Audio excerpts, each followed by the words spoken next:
Innal hamdalillah nahmaduhu wa nasta'inuhu wa nastaghfiruh wa na'udzu billahi min shururi anfusina wa sayyiati a'malina may yahdihillahu fala mudhillalah wa may yudlil fala hadiyalah.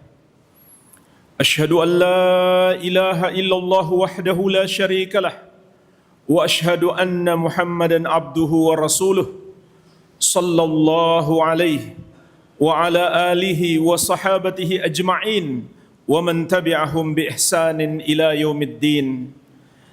Ya ayyuhalladzina amanu taqullaha haqqa tuqatih wa la tamutunna illa wa antum muslimun. Ya ayyuhan nasu taqu rabbakumul ladzi khalaqakum min nafsin wahidah wa khalaqa minha zawjaha wa batha minhuma rijalan katsiran wa nisaa'a wattaqullaha alladzi tasaaluna bihi wal arham innallaha kana 'alaikum raqiba. Ya ayyuhalladzina amanu taqullaha wa qulu qawlan sadida yuslih lakum a'malakum wa yaghfir lakum dhunubakum wa may yuti'illaha wa rasulahu faqad faza fawzan 'azima. Amma ba'd. Fa ikhwani fid din, jamaah salat Jumat kaum muslimin yang saya cintai dan saya muliakan, rahimani wa rahimakumullah. Sesungguhnya Allah Subhanahu wa taala telah menamakan kematian itu dengan keyakinan. Sebagaimana firman-Nya, wa'bud rabbaka hatta ya'tiyakal yakin. Dan beribadahlah kepada Rabbmu sampai datang kepadamu keyakinan. Para ulama ahli tafsir menjelaskan, yang dimaksud dengan keyakinan dalam ayat ini adalah kematian. Karena kematian adalah sesuatu yang pasti, yang terjadi pada setiap hamba, sehingga Allah namakan dengan kematian. Oleh karena itu Allah Subhanahu wa taala juga mengingatkan kita, aynama takunu yudrikumul maut walau kuntum fi burujim musyayyadah. Dimanapun kamu berada, kematian pasti akan mendatangimu, meskipun kamu berada di dalam sebuah benteng yang sangat kokoh. Tidak ada tempat berlari dari kematian. Qul innal mauta alladhi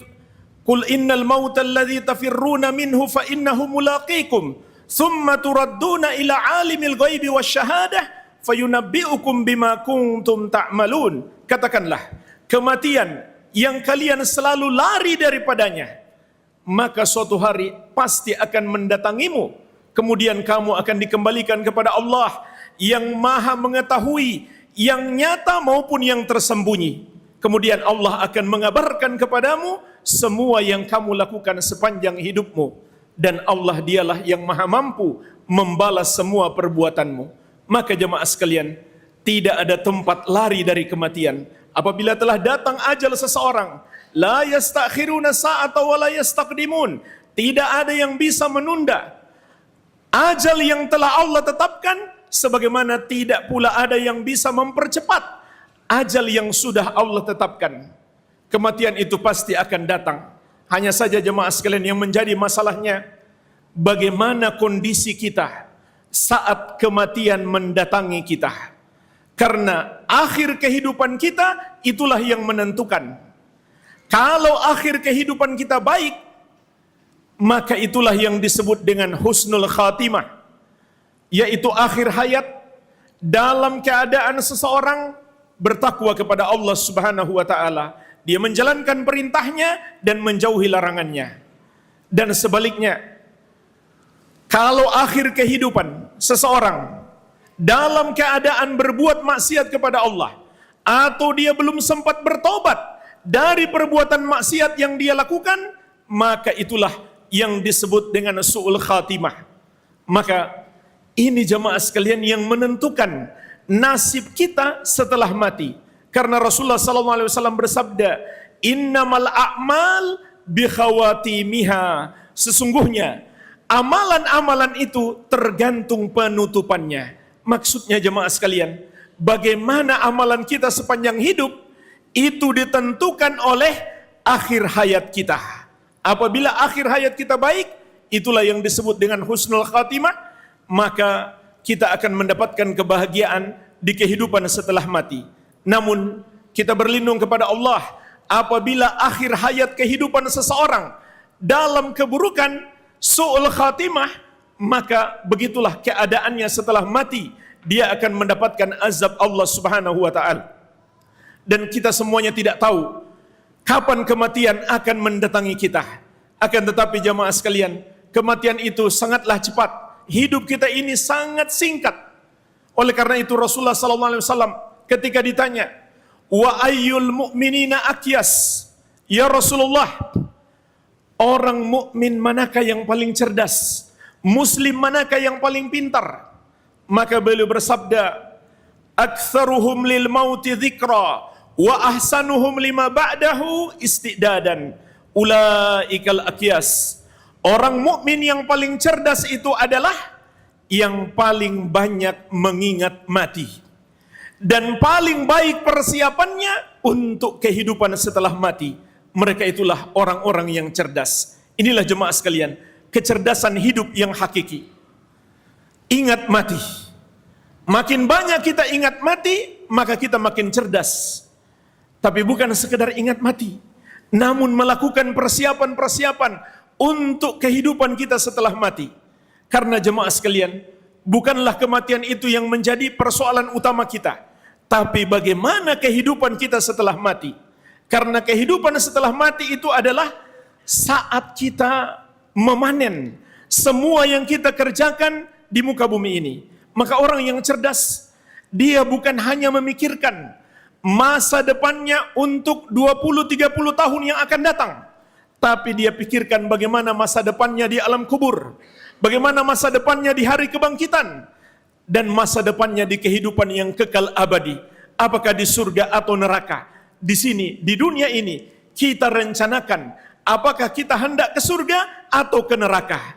Maka orang yang cerdas itu, kata Nabi SAW, dia berusaha melakukan yang terbaik untuk kebahagiaannya dalam hidup setelah mati. Dan kita semuanya tidak tahu kapan kematian akan mendatangi kita. Kita tidak tahu, bisa jadi saat ini kain kafan kita sedang dijahit, atau bahkan sudah selesai dijahit, tinggal menunggu pengumuman kematian kita, lalu kain kafan itu akan digunakan untuk membungkus jasad kita. Oleh karena itu jemaah sekalian, hendaklah kita selalu berusaha bertakwa kepada Allah Subhanahu wa ta'ala, menjalankan perintah-perintahnya dan menjauhi larangannya, dan berdoa kepada Allah semoga kita diberikan keistiqomahan, semoga kita diberikan husnul khatimah. Nabi kita Nabi Muhammad SAW, di antara doa yang paling sering beliau baca adalah Allahumma ya muqallibal qulub tsabbit qalbi ala dinik. Ya Allah yang membolak-balikan hati, kuatkan hatiku di atas agamamu. Allah Subhanahu wa ta'ala juga mengingatkan kita, kullu nafsin dha'iqatul maut wa innama tuwaffawna ujurakum yaumal qiyamah faman zuhziha 'anil nari wa udkhilal jannata faqad faza. Wamal hayatud dunya illa mata'ul gurur. Setiap jiwa pasti akan merasakan mati, dan hanyalah pada hari kiamat akan disempurnakan pembalasan terhadap amalan-amalan kalian. Maka siapa yang diselamatkan dari api neraka dan dimasukkan ke dalam surga, sungguh dialah orang yang beruntung. Dan tidaklah kehidupan dunia ini kecuali kesenangan yang menipu. Jemaah sekalian, perhatikanlah ayat yang mulia ini.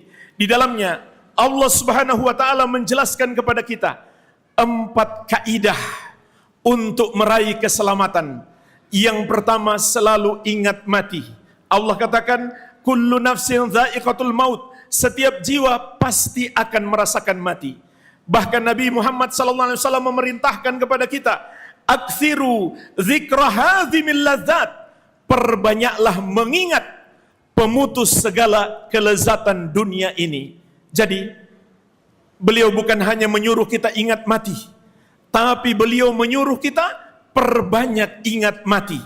Dan beliau juga mengingatkan kita, kematian itu akan memutuskan segala kenikmatan dunia. Tidak ada mobil mewah yang akan kita bawa ke alam kubur, tidak ada rumah mewah, tidak ada harta yang berlimpah, tidak pula ada teman setia, tidak pula ada istri tercinta, anak tersayang yang mau menemani kita di alam kubur. Andai mereka mau menemani pun, semua itu tidak akan berarti bagi kita. Yang berarti bagi kita hanyalah amal-amal kebaikan kita. Kematian akan memutuskan seluruh kenikmatan dunia yang kita miliki.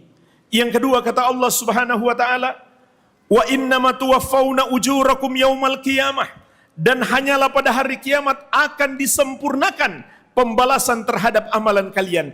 Inilah jemaah sekalian tujuan hidup kita, agar kita mendapatkan pembalasan yang terbaik di hari kiamat.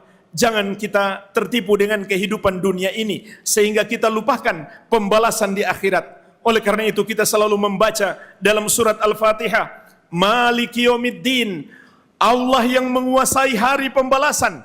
Artinya kita harus takut, sebab Allah Subhanahu wa taala adalah raja di hari pembalasan yang maha mampu membalas semua perbuatan kita. Yang ketiga kata Allah Subhanahu wa taala tentang orang yang sukses yang sebenarnya, faman zuhziha 'anil nari wa udkhilal jannata faqad faza. Barang siapa yang diselamatkan dari api neraka dan dimasukkan ke dalam surga, dialah orang yang beruntung. Inilah jemaah sekalian yang harus kita pahami dalam hidup ini.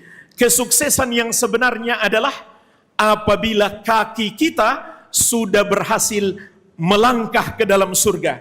Jangan pernah kita tertipu, jangan pernah kita banggakan semua kesuksesan kita di dunia ini itu tidak berarti apa-apa. Bahkan itu bisa jadi menjerumuskan kita ke neraka. Kesuksesan yang hakiki adalah apabila kita kelak sudah masuk ke dalam surga dan selamat dari api neraka. Kemudian yang keempat, Allah Subhanahu wa taala mengingatkan hakikat kehidupan dunia ini. Wamal hayatud dunya illa mata'ul gurur, dan tidaklah kehidupan dunia itu kecuali kesenangan yang menipu. Artinya jemaah sekalian, jangan sampai demi mengejar dunia, demi kesenangan sesaat di dunia ini, lalu kita tertipu sehingga kita lupakan kebahagiaan kita di akhirat. Demi kesenangan sementara, lalu kita rela menderita di kehidupan akhirat yang kekal abadi. Maka ingatlah, dunia ini menipu, jangan sampai kita tertipu. Hendaklah kita selalu ingat mati dan ingat kehidupan setelah mati. Ada pertanggungjawaban atas semua perbuatan yang kita dilakukan di muka bumi ini. Maka bersungguh-sungguhlah dalam mendekatkan diri kepada Allah Azza wa Jalla, menjalankan perintah-perintahnya dan menjauhi larangannya. Namun selama kita masih manusia biasa, tentu kita tidak luput dari salah dan dosa. Tetapi Allah yang maha penyayang memberikan kepada kita solusi. Apabila kita terjerumus dosa, segeralah kita bertobat kepada Allah Subhanahu wa taala. Kullu bani Adam khata' wa khairul khatta'ina tawwabun. Setiap anak Adam selalu berbuat salah, dan sebaik-baiknya orang yang berbuat salah adalah yang selalu bertobat. Selalulah bertobat kepada Allah Subhanahu wa taala jemaah sekalian, dan jangan menunda-nunda taubat karena kita tidak tahu kapan kematian mendatangi kita. Wabillahi taufik. Alhamdulillah, wassalatu wassalamu ala Rasulillah wa ala alihi wa sahbihi wa man walah, wa la hawla wa la quwwata illa billahi, amma ba'd. Fa ikhwani fid din, jamaah salat Jumat kaum muslimin yang saya cintai dan saya muliakan, rahimani wa rahimakumullah. Untuk menghadapi kehidupan setelah mati, bekal apakah yang kita perlukan agar kita selamat dari azab Allah dan masuk ke dalam surganya? Maka ketahuilah jemaah sekalian, bekal yang terbaik, yang paling utama, bahkan bekal ini apabila kita tidak membawanya, maka kita enggak mungkin selamat meskipun kita membawa bekal-bekal yang lain, yaitu mentauhidkan Allah Subhanahu wa taala dan menjauhi perbuatan dosa syirik. Inilah bekal terbaik kita menghadap Allah Subhanahu wa taala. Meskipun kita membawa semua bekal, tanpa membawa bekal ini kita enggak akan selamat. Inilah jaminan keselamatan kita. Apabila kita mati menghadap Allah Subhanahu wa taala dengan membawa tauhid dan tidak melakukan perbuatan dosa syirik. Apa itu tauhid jemaah sekalian? Tauhid itulah yang terkandung dalam zikir yang paling afdal yang selalu kita ucapkan, yaitu la ilaha illallah. Kalimat ini juga disebut kalimat tauhid. Kalau kita benar-benar mengamalkannya, maka berarti kita memiliki tauhid. Bagaimana cara kita mengamalkannya? Amalkan dua rukun yang terkandung di dalamnya. Bukan sekedar kita ucapkan.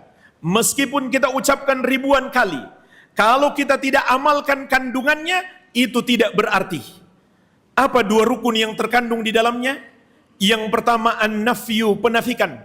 Yang terkandung di dalam la ilaha, artinya adalah kita ingkari, kita salahkan, dan kita jauhi sejauh-jauhnya semua bentuk peribadahan kepada selain Allah Subhanahu wa taala.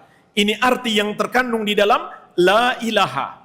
Rukun yang kedua disebut al-itsbat, penetapan. Yang terkandung di dalam illallah, maknanya adalah kita yakini hanya Allah satu-satunya yang berhak disembah. Semua yang disembah selain Dia adalah batil, salah, tidak benar. Maka semua ibadah kita hanya kita persembahkan untuknya. Tidak ada satupun yang kita berikan kepada selainnya. Inilah jemaah sekalian, makna yang terkandung di dalam la ilaha illallah. Oleh karenanya para ulama mengatakan, tafsir la ilaha illallah adalah la ma'budah haqqun illallah. Tidak ada yang berhak disembah kecuali Allah Subhanahu wa taala. Sebagaimana Allah tegaskan dalam banyak ayat, di antaranya firman Allah Subhanahu wa taala, "Dzalika bi anna Allaha huwal haqq wa anna ma yad'una min dunihi huwal batil." Yang demikian itu, kekuasaan Allah Azza wa Jalla yang maha besar. Hanya Dialah yang berhak disembah. Dan semua yang mereka sembah selain Dia adalah batil, salah, tidak benar. Kemudian Allah jelaskan mengapa demikian. Wa anna Allaha huwal aliyul kabir. Karena sesungguhnya hanya Allah, Dialah yang maha tinggi lagi maha besar. Semua selain Dia rendah, semua selain Dia kecil, semua selain Dia adalah makhluk yang lemah dan tidak berdaya serta membutuhkannya. Hanya Dialah yang maha tinggi lagi maha besar, maha kuat lagi maha perkasa, yang memberikan rezeki kepada seluruh makhluk, yang mencukupi kebutuhan seluruh makhluk, dan seluruh makhluk butuh kepadanya. Maka kalau begitu jemaah sekalian, orang yang berakal hanya menyembah kepada Allah yang satu saja, dan meyakini memang hanya Dia yang berhak disembah, tidak ada satupun yang boleh disembah selainnya. Dan menyembah kepada selainnya, atau mengakui penyembahan kepada selainnya, atau membenarkannya, itulah dosa terbesar yang disebut dosa syirik, mempersekutukan Allah Subhanahu wa taala. Rasulullah sallallahu alaihi wasallam mengabarkan kepada kita, wa haqqul ibadi 'ala Allahi alla yu'adziba man la yusyriku bihi syai'an. Hak hamba atas Allah adalah Allah tidak akan mengazab orang yang tidak mempersekutukannya dengan sesuatu apapun. Beliau sallallahu alaihi wasallam juga bersabda, "Man mata la yusyriku billahi syai'an dakhalal jannah." Barang siapa yang mati dalam keadaan tidak mempersekutukan Allah dengan sesuatu apapun, tidak menyembah kepada selain Allah, tidak menuhankan selain Allah, tidak pula membenarkan penuhanan kepada selain Allah, maka dia pasti masuk surga. Wa man mata yusyriku bihi syai'an dakhalan nar. Dan barang siapa yang mati dalam keadaan mempersekutukan Allah, atau menyembah kepada selainnya, atau menuhankan selainnya, atau sekedar membenarkan penuhanan kepada selainnya, maka dia pasti masuk neraka. Maka inilah jemaah sekalian, bekal terbaik kita menghadap Allah Subhanahu wa taala, membawa keyakinan tauhid yang terkandung di dalam la ilaha illallah. Oleh karenanya Nabi Muhammad sallallahu alaihi wasallam mengatakan, "Man kana akhiru kalamihi la ilaha illallah dakhalal jannah." Barang siapa yang akhir ucapannya kalimat la ilaha illallah, maka dia pasti masuk surga. Tentu maksud beliau bukan sekedar dia ucapkan, tapi dia yakini kebenarannya dan dia amalkan dalam hidupnya sampai dia berpisah dengan kehidupan dunia ini. Yang kedua jemaah sekalian, termasuk bekal terbaik kita untuk kehidupan setelah mati adalah menjaga solat 5 waktu. Karena Rasulullah SAW mengatakan, "Awwalu ma yuhasabu bihil abdu yaumal qiyamah min amalihi salatuhu. Idza salahat salaha sairu amalihi wa idza fasadat fasada sairu amalihi. Amalan seorang hamba yang akan dihisab pertama sekali di hari kiamat adalah solatnya. Apabila baik solatnya, maka seluruh amalannya akan ikut menjadi baik. Namun apabila buruk solatnya, maka seluruh amalannya akan ikut menjadi buruk. Kenapa jemaah sekalian? Karena di kehidupan dunia ini, kalau solat kita baik, niscaya ibadah solat kita itu akan menjadi pintu hidayah. Dengannya Allah akan bukakan kepada kita pintu-pintu hidayah untuk melakukan kebaikan-kebaikan yang lainnya, serta kita terhalang dari perbuatan-perbuatan dosa. Sebagaimana firman Allah Azza wa Jalla, Innas salata tanha anil fahsya'i wal munkar. Sesungguhnya solat itu mencegah dari perbuatan keji dan mungkar. Oleh karena itu, perbaikilah solat kita agar menjadi pintu hidayah bagi kita. Bagaimana kita memperbaiki solat? Yang pertama jemaah sekalian, hendaklah kita selalu ikhlaskan niat kita. Sebelum kita mulai solat, kita niatkan hanya untuk mendapatkan balasan dari Allah Subhanahu wa Ta'ala semata. Bukan pujian manusia, bukan pula balasan apapun dari makhluk. Bahkan ini berlaku untuk semua amal ibadah. Harus dilakukan dengan ikhlas. Kalau tidak ikhlas, tidak diterima oleh Allah Subhanahu wa Ta'ala. Sebagaimana sabda Nabi sallallahu alaihi wasallam, innamal a'malu binniyat, sesungguhnya amalan-amalan itu tergantung niat. Yang kedua, hendaklah solat kita mencontoh Nabi Muhammad sallallahu alaihi wasallam, karena beliau telah bersabda, "Shallu kama ra'aitumuni usalli." Salatlah kalian sebagaimana kalian lihat aku salat. Yang ketiga, berusaha untuk khusyuk. Meskipun khusyuk ini berat, tapi kita harus berusaha. Dan yang keempat, selalu berusaha memenuhi waktu salat. Hendaklah kita jangan menunda-nunda salat. Hendaklah kita berusaha salat di awal waktu. Jangan ditunda kecuali memang ada uzur yang dibolehkan oleh syariat. Dan yang kelima, bagi laki-laki, hendaklah dilakukan berjamaah di masjid untuk solat wajib. Kalau kita tambah lagi jamaah sekalian dengan solat-solat sunnah, maka Nabi SAW mengabarkan, yang pertama akan diperiksa di hari kiamat adalah solat wajib kita. Lalu apabila solat wajib itu ada kekurangan, akan ditutupi oleh Allah Subhanahu wa Ta'ala dari solat-solat sunnah yang kita kerjakan. Tapi ingat, yang bisa ditutupi hanyalah yang ada kekurangan, bukan yang tidak ada sama sekali. Bukan solatnya tidak ada, solatnya ada tapi memiliki kekurangan. Kalau solatnya tidak ada, itu nggak mungkin ditutupi. Oleh karena itu jamaah sekalian, waktu-waktu yang lampau apabila kita pernah meninggalkan solat, kita hendaklah bertobat kepada Allah Subhanahu wa Ta'ala dan bertekad tidak pernah lagi kita akan meninggalkan solat sampai kita berpisah dengan kehidupan dunia ini. Yang ketiga jemaah sekalian, yang terakhir yang ingin saya sampaikan di kesempatan ini, termasuk bekal terbaik kita untuk kehidupan kita setelah mati adalah bersedekah, menolong orang lain, membantu orang yang kesusahan, terutama bersedekah melalui zakat yang Allah wajibkan atas kita. Kalau kita tambahkan lagi dengan sedekah-sedekah sunnah, maka pahala kita akan lebih besar lagi.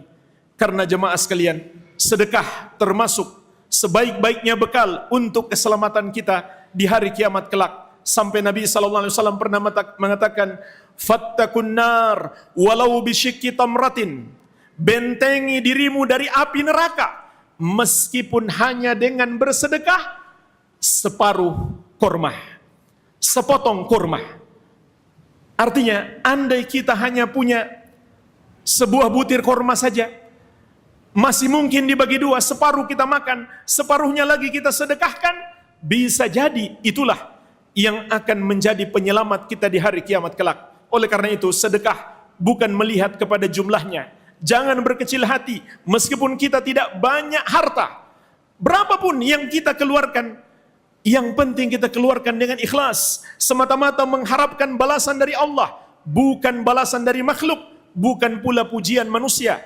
Maka bisa jadi itu yang menyelamatkan kita dari azab Allah Subhanahu wa Ta'ala. Dan ingatlah, orang yang paling berhak mendapatkan sedekah kita adalah keluarga kita sendiri. Rasulullah SAW bersabda, khairukum li ahli wa ana khairukum li ahli, sebaik-baik kalian adalah yang paling baik terhadap keluarganya, dan aku yang paling baik terhadap keluargaku. Begitu pula jemaah sekalian, tetangga-tetangga kita, mereka yang harus diprioritaskan sebelum orang yang jauh. Kemudian orang-orang yang kesusahan, bantulah mereka.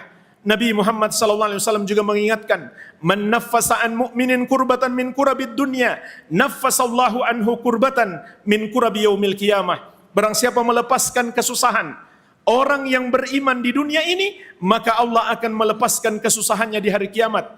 Wa man yassara ala mu'sirin yassarallahu alaihi fid dunya wal akhirah. Dan barang siapa memudahkan orang yang kesulitan bayar hutang, maka Allah akan memudahkan urusannya di dunia dan di akhirat. Wa man satara musliman satarahullahu fid dunya wal akhirah. Dan barang siapa menutupi aib seorang muslim, maka Allah akan menutupi aibnya di akhirat kelak. Allah akan menutupi aibnya di dunia dan di akhirat. Wallahu fi aunil abdi, maka al abdu fi auni akhih. Dan Allah akan senantiasa menolong seorang hamba selama hamba tersebut masih mau menolong saudaranya. Inilah jemaah sekalian, di antara bekal yang hendaklah kita persiapkan untuk menghadapi perjalanan panjang kita setelah kehidupan ini. Karena kehidupan ini bukanlah akhir segalanya. Kematian itu bukan akhir segalanya. Bahkan kematian hanyalah awal mula perjalanan di negeri akhirat. Sebagaimana sabda Nabi SAW, innal qabra awwalu manazilil akhirah. Faman naja minhu fama ba'dahu aisaru minhu, wa man lam yanju minhu fama ba'dahu asyaddu minhu. Sesungguhnya kuburan itu adalah awal perjalanan di negeri akhirat. Barang siapa yang selamat padanya, perjalanan berikutnya semakin mudah. Dan barang siapa yang tidak selamat padanya, perjalanan berikutnya semakin berat. Kemudian beliau mengatakan, fama ra'aitu manzaran qattu illa wal qabru afdha minhu. Tidaklah pernah aku melihat suatu pemandangan yang mengerikan kecuali kuburan itu jauh lebih mengerikan darinya. Untuk itulah jemaah sekalian, kita mempersiapkan diri di kehidupan dunia ini sebelum habis waktu kita. Semoga Allah Azza wa Jalla senantiasa memberikan pertolongan kepada kita. Allahumma salli ala Muhammad wa ala ali Muhammad kama sallaita ala Ibrahim wa ala ali Ibrahim innaka Hamidum Majid. Allahumma ighfir lil muslimina wal muslimat wal mu'minina wal mu'minat al ahya'i minhum wal amwat innaka sami'un qaribun mujibu da'awat. Rabbana atina fid dunya hasanah wa fil akhirati hasanah wa qina adzabannar. Wa sallallahu ala nabiyyina Muhammadin wa alihi wa sallam walhamdulillahi rabbil alamin.